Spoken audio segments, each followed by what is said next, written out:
Welcome to Geopolitics in Conflict Breaking News.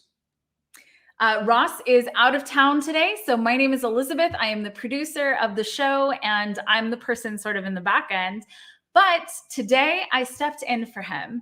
And we have a very, very interesting topic that I feel like has a much wider implication than just the topic itself. Indeed. Yeah, what is it? Yeah.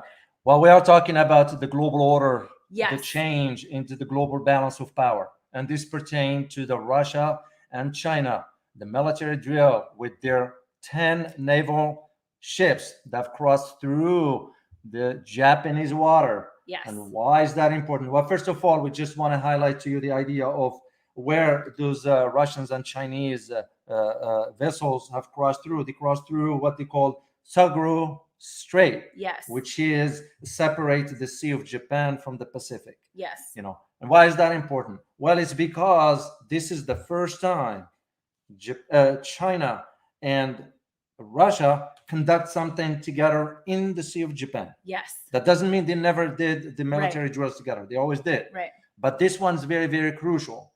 And there is now the conversation as to what does it mean on the geopolitical landscape. Yes. It is a big deal. It is a big deal. Yeah. And especially as we're talking about the militarization of China and Russia. Can you speak a little bit more to that? Well, exactly, because what you are noticing now is a shift of balance of power on the global level scale. Why? It's because of what the United States is doing in that part of the world. Russia and China looking at it from a different perspective altogether. And the military drill, but at this level, it to me, I look at it as a geopolitical analyst. I would look at it as a hint for things to come. Right. Right. And when you take this into consideration with what just happened a few days ago with China's hypersonic missile launch, with just the launching yesterday of the 500-pound rockets, all this should serve as an indication for what lies ahead. Right. And that's what I really wanted to bring up and sort of get your take on it also, David, is that, even in the news, the way that it was reported, nothing illegal happened, right? They didn't go into Japan's waters. It feels more like a statement, don't you think? You're absolutely correct. And just to clarify this, the chief, and I had to find out his quote, the deputy chief cabinet secretary, his name is Yoshihiko Asosaki. I hope I pronounced it correctly. So, and what he said, and I quote, the government is closely watching Chinese and Russian naval vessels activities around Japan, like this one, with a high interest. What is interesting about his comment, it was that this passage of the Chinese and the Russians vessels, they were within the international water. And how this happened? It happened because Japan has reduced the nautical miles from 12 to 3, which means what? Declared a big portion of water, which is about, based on my research that I found, this is between Japan's Honshu and Hokkaido, which is about 20 to 40 kilometers wide. Yeah. So which means the ships were on the international water. Right. So even Japan itself is saying, no, China and Russia didn't violate any international law. Right. But the question that comes from this is, why aren't we hearing the same thing when it comes down to the Taiwan Strait? Yes. And I think the difference has to be because there is conflict in that area, whereas China and Russia don't have a ton of conflict with Japan. There are a couple of outlier islands that there are some conflicts, right? But it's nowhere near what it is with Taiwan. Yeah, you're absolutely correct. Because the idea of, here's two things that you need to know. The two things are the Strait of Taiwan. There are conflicts on both sides. So it's political, and also there are tensions from the what's called, and I quoted here because that's what they're talking about, it is the free struggle of the cessation and anti-cessation on both sides of the Taiwan Strait. Yeah. In the case of the Japanese water, you don't have that issue. Right. However, what you have becomes the question of what is the significance of this? China Yes. and Russia Yes. joining together. We all know the Right. capabilities, the naval capabilities of Right. Russia. We all know the capabilities of China. Mhm. And can you imagine them together? Well, moving do forward? you think that has a direct result of sort of the anti-China rhetoric that's been going on? And although I want to point out, we Yeah. don't think China is perfect, and we don't think what's happening there is perfect. Exactly. However, we think that war is bad for everyone. Absolutely Yeah, everyone. there will be no winners, and I Mhm. can see who the winners will be. As one of our Right. viewers mentioned, the military-industrial complex Military-industrial in BC. complex. Yeah, Absolutely. because you have to feed the beast. Yes. And let's hope, and I really mean it. Let's hope it never gets to that, I agree. because it would be very destructive for everyone. Yes. And why don't we just live in peace? But just to think about this, yeah, because we're just passing through this life, right here. So why create tensions? Right. So, but here is the thing that I see it as a geopolitical observer, Mhm. and I mentioned this in my last book about Russia. Yes, What I you mentioned, did. I remember, is what you're going to be seeing in the future is China and Russia getting closer. Yes. On a military level. Yes. Now, there is no treaty between Russia and China yet. Because if that happens, that's right there. It gives you all the answers you need. Right. And with this kind of sort of military drill, which they are entitled to, because you are entitled, it's a sovereign state. You can do whatever. And it was technically in international waters. That's the difference. Yeah. And this is the question that Japan will have to be wondered about, is because Russia made it clear that Japan will not acquire nuclear technology. Because all this conversation, because all this is coming in the wake of AUKUS, the Quad, the submarine the USS Connecticut. We talked about all this in our videos and all that. And this is where you need to understand the big picture, as we always say. The news behind the news. Remember when Ross used to say that? The news behind the news. And the thing is, in the West here, they're not going to explain it in the way that... No. Because what would they say? In the West, what would they say? They would say, so we put all of these things in place that are anti, China, and then this is what's a response? I don't think the West would say that we did that, or they did that. No, it won't, because it will challenge the narrative. Exactly. Remember, the narrative will have to always create an enemy, perceived or real, because the mindset in the West, and especially for us, I can't speak on Western Europe, but I can speak on our country. The majority of us here, they just consume the info without even thinking. And we all know how the media and the government are together. Of course they are. Yeah, because an average Joe or average Jane in America is worrying about dinner. He or she's not going to be thinking about this. So whatever the government shoves down his or her throat, that's what's going to be.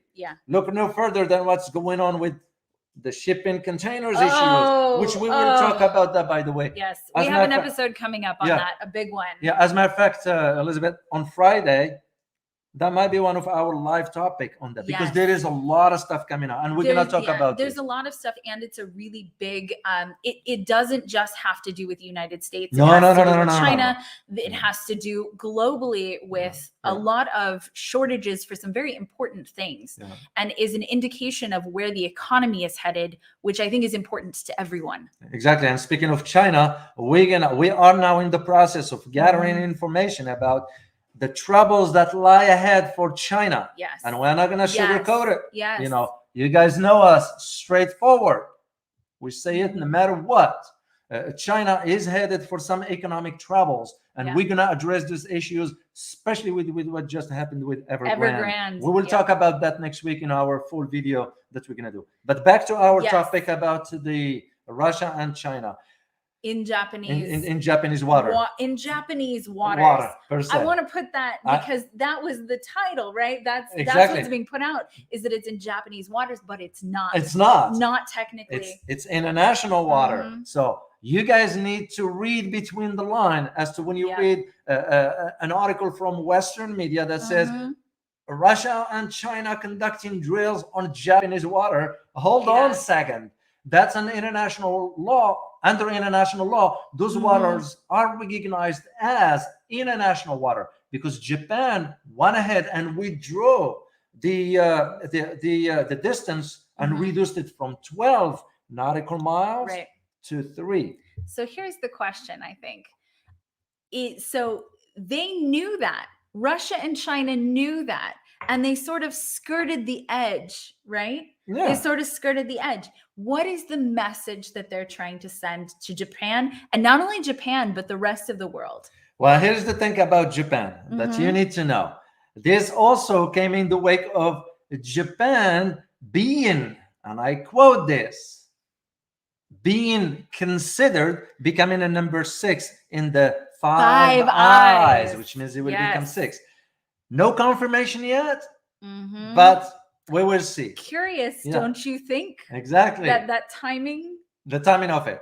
The other thing has to do with the USS Connecticut nuclear submarines with the AUKUS. Why is that important?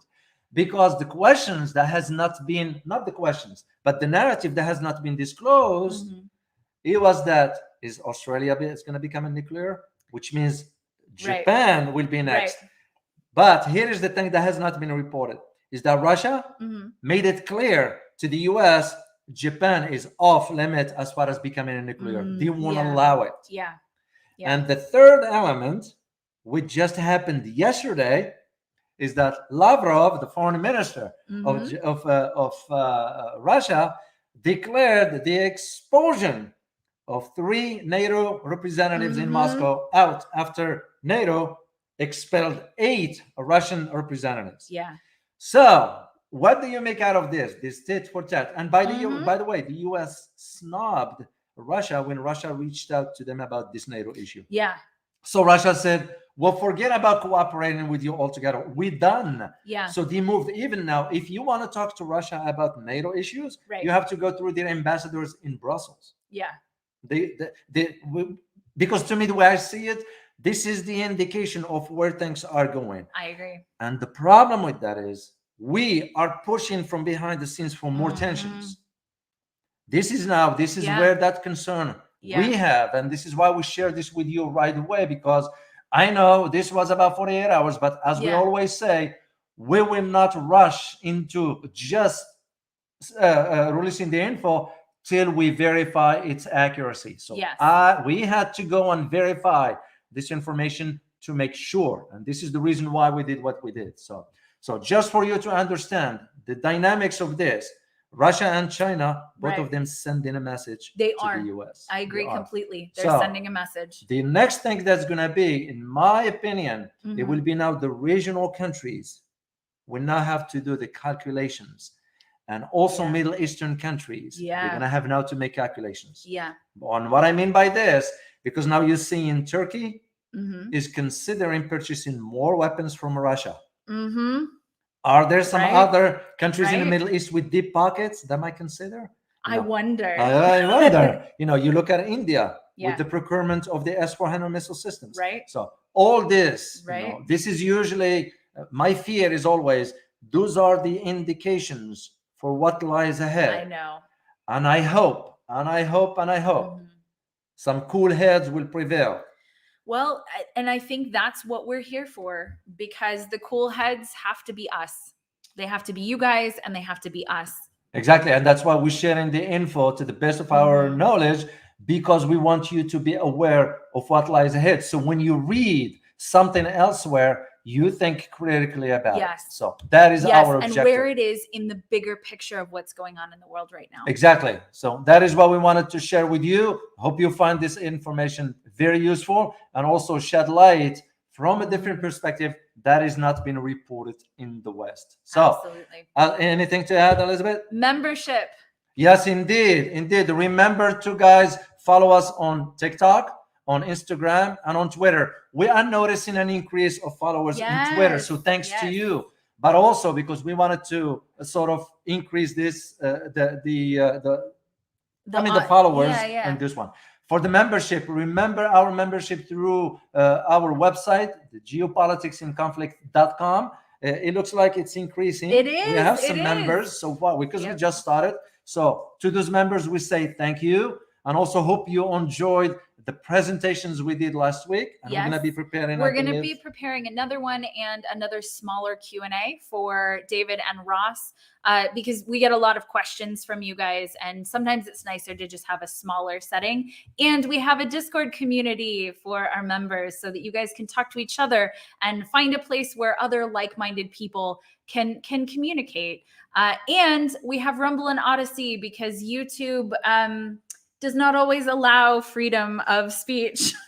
Indeed, you guys know the reason for that. And so we have Rumble and Odyssey. And indeed. So we're going to be also on those platforms where we can talk freely, shall we say so. So, well, without keeping you here, we hope you'll find this information very, very useful. And as always, stay informed. And we look forward to seeing you next time. Bye-bye. Bye-bye.